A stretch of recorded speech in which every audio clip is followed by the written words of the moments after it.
कैसे भुलाई गइलू पूजिला चरनिया हम तोहारे माई।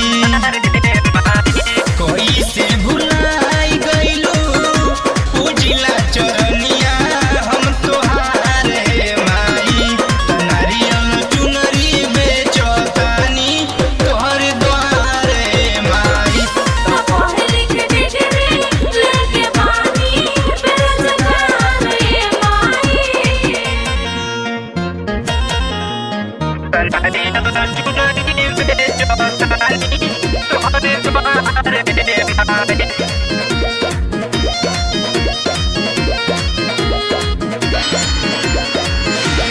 पाई पाई जोर माई बबुआ पढ़ल मिली रोजगार रोही सपना सजवले।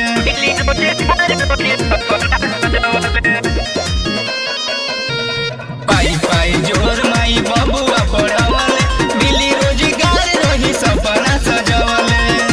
नौकरी तलाशत बीतल आधा उमरिया बा हमारे माई।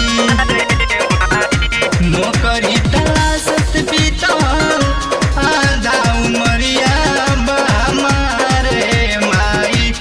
नारियल चुनरी बेचतानी तोरे द्वारे माई।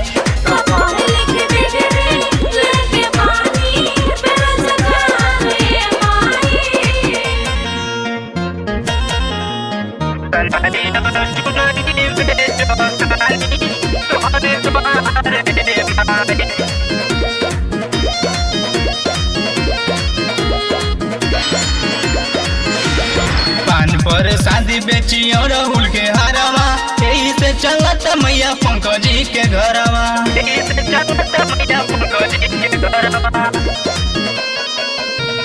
कान पर शादी बेची और हुल के